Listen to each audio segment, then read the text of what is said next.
Imagine a college dorm room cluttered with computer parts and reeking of ambition. This is the beginning of a revolution, not something that tech geeks forget. Dell launched in 1984. Since then, it has evolved from a PC maker to $90 billion in revenue and services in storage, servers, and data security. Let me introduce you to Michael Dell. He's the youthful rebel who disobeyed authority, created personalized computers for others to use, and faced down industrial titans like IBM. Prepare yourself for a story of hustling in dorm rooms, billion-dollar bets, and an unwavering desire to transform the way the world purchases technology. This is the story of Dell. Welcome to MoneyDoc TV, a channel dedicated to entrepreneurs who risked it all to create today's most iconic brands. Let's get started.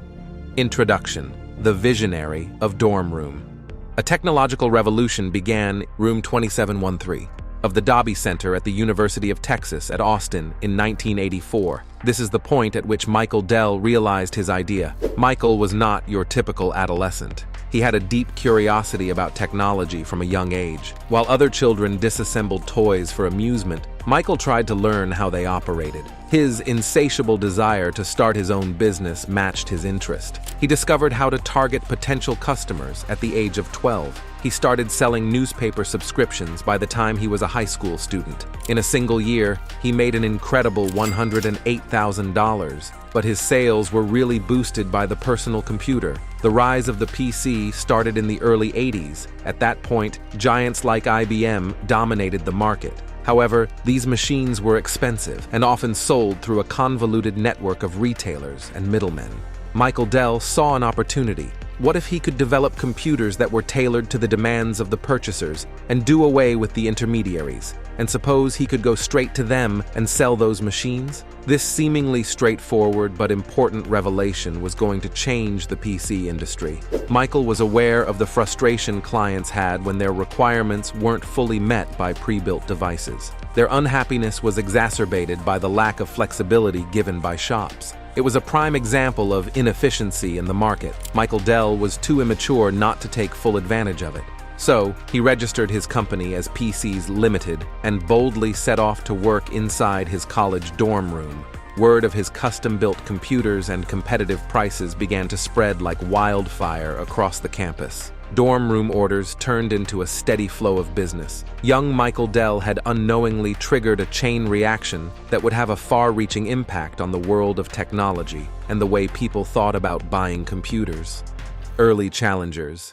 When Michael Dell converted his dorm room into a makeshift production line, he was barely out of $1,000. A one-size-fits-all strategy was usually used when buying computers in the past, but Dell understood that his clients wanted their own computer, the power of choice, and that's what he would provide them. More RAM is required for heavy software, a more rapid processor for editing videos. With Dell's concept, each computer could be customized to meet unique needs. Bloatware and the annoyances of pre-built, off-the-shelf devices were removed. After discussing their demands over the phone, customers would get a personalized price and a machine that was made to order. Initially, Michael's determination to buck the trend was met with widespread skepticism. Industry experts scoffed at the notion that a college student with no formal training could compete with the likes of IBM and Compaq. Yet, Dell was undeterred. But like any other entrepreneur, Michael faced early hurdles. Working capital was a constant challenge. He needed cash up ahead to purchase the parts he would need for the assembly when orders came in. His approach was as bold as his business plan. He requested upfront payments from clients and utilized the money to finance the development of the following computer. It was an unstable paradigm based on faith and Dell's unwavering confidence in his own capacity to perform. Michael mastered the art of multitasking, managing his expanding business at night while attending school during the day. He spent several hours answering calls, honing his sales pitch, and troubleshooting late into the night. He even made deliveries early in the morning. Though it grew rare, quitting was never an option. The potential reward was motivation enough.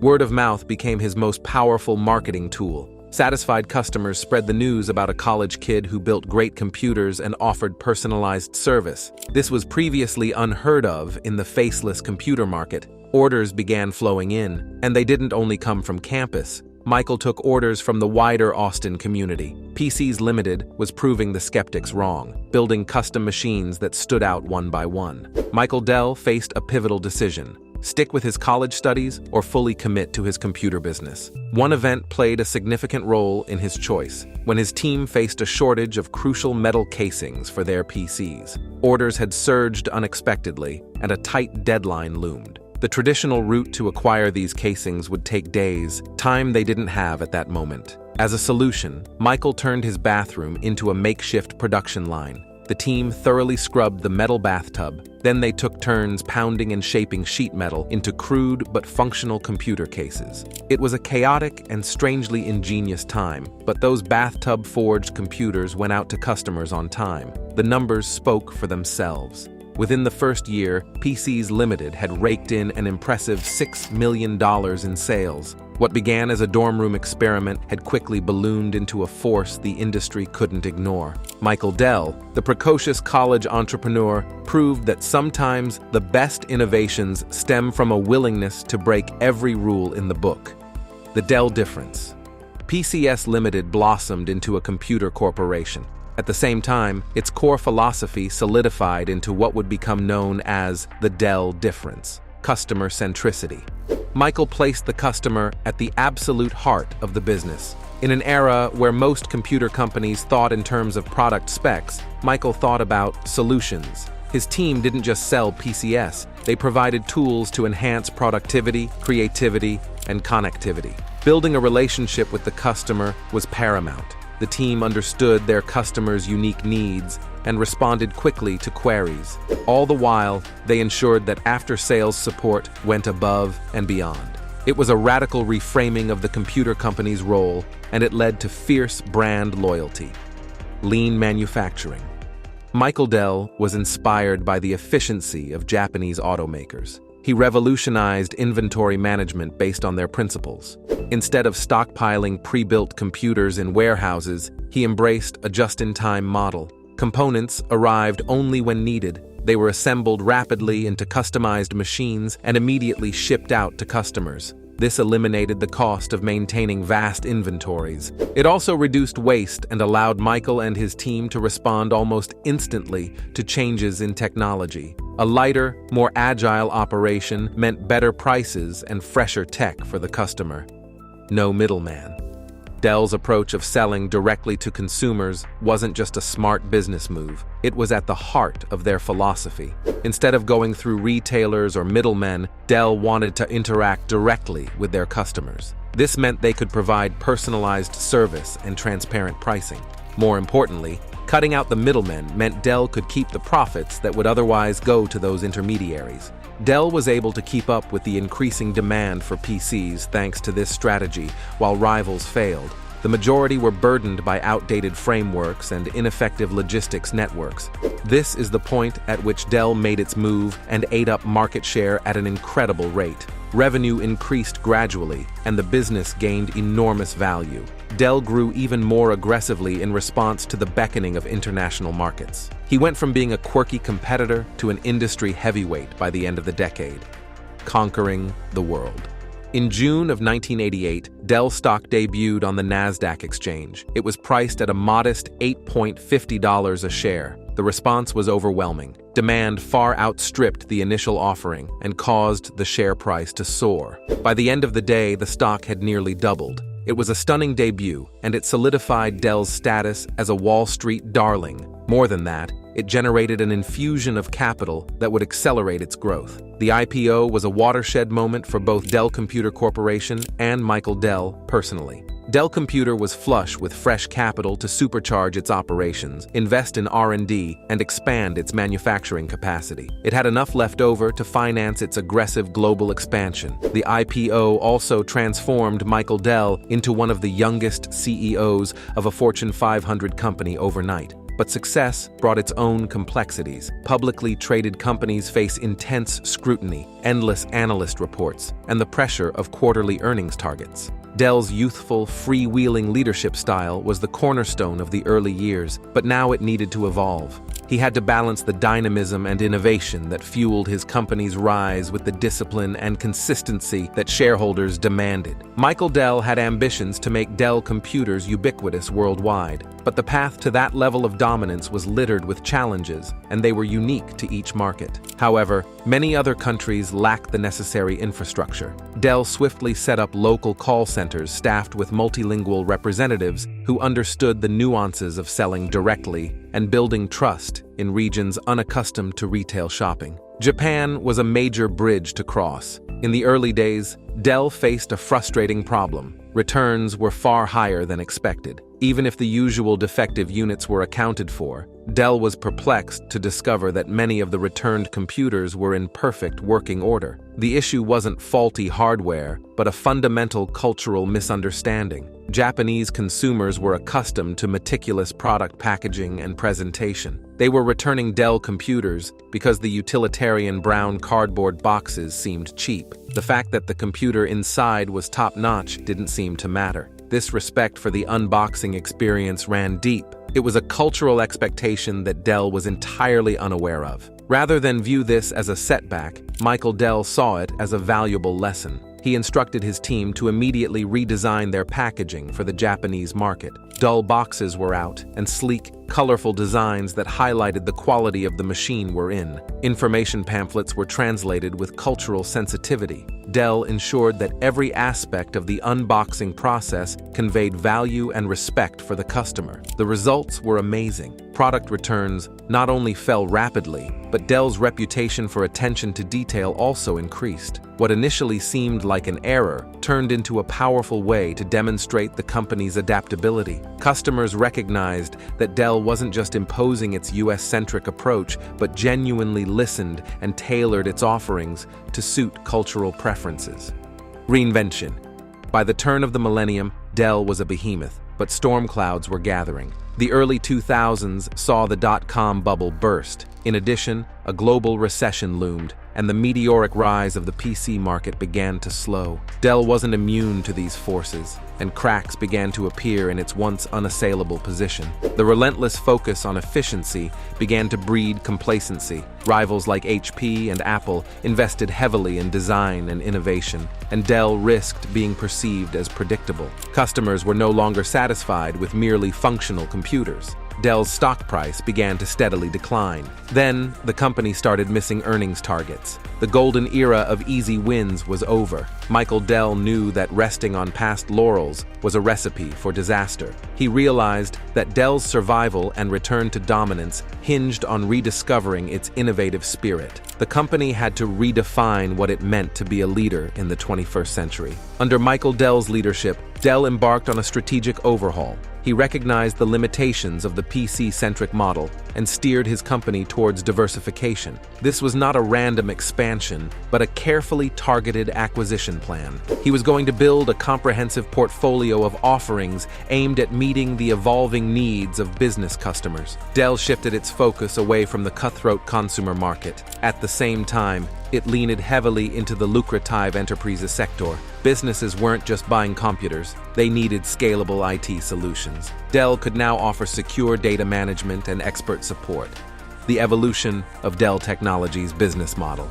Dell Technologies has a history of disrupting the market with innovative business models. Dell was one of the first companies to sell computers directly to customers, cutting out middlemen and reducing costs. The company has since evolved its business model to focus on solutions and services. By providing end-to-end solutions for customers, Dell has been able to differentiate itself in the industry and provide added value to customers. Additionally, Dell has implemented programs to promote diversity and inclusion within its workforce and supply chain. The company has invested heavily in research and development to stay ahead of the curve and provide cutting-edge solutions to its customers. By staying at the forefront of technological advancements, Dell has been able to maintain its position as a leader in the industry. Environmental record.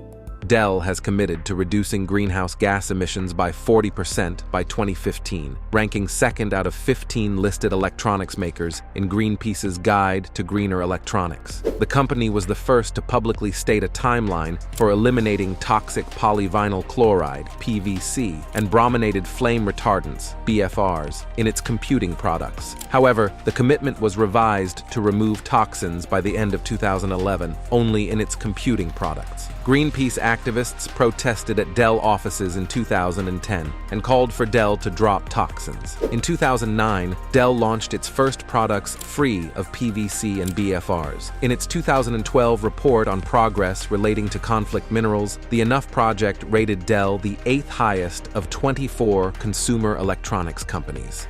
Dell Technologies today.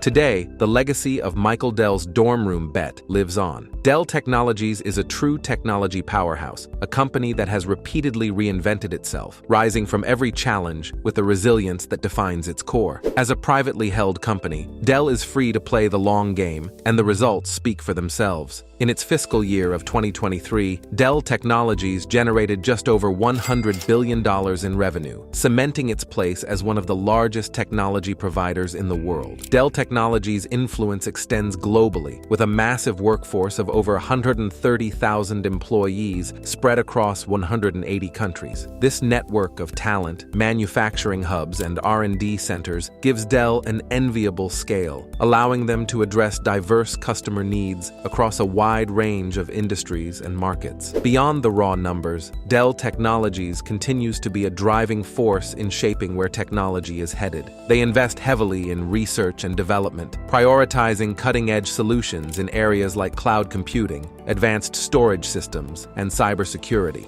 The legacy and the future. Dell Technologies is well-positioned to capitalize on emerging technologies and trends in the tech industry. The company's vision is to be at the forefront of technological innovation and provide end-to-end solutions for its customers. In the coming years, we can expect Dell Technologies to continue its transformation into a solutions and services-focused company, providing customers with added value and delivering innovative products that meet their evolving needs. One of the key areas of focus for Dell Technologies in the future is the development of artificial intelligence and machine learning capabilities. The company is investing heavily in research and development in these areas, with the aim of creating intelligent systems that can automate and optimize business processes, improve customer experiences, and drive innovation. Another important aspect of Dell Technologies' future plans is its commitment to sustainability and social responsibility. The company has set ambitious goals to reduce its environmental impact, including a pledge to use 100% renewable energy by 2040. Additionally, Dell Technologies is committed to promoting diversity and inclusion in the workplace and has implemented a number of initiatives to support underrepresented groups in the tech industry. Of course, Dell's journey is far from over.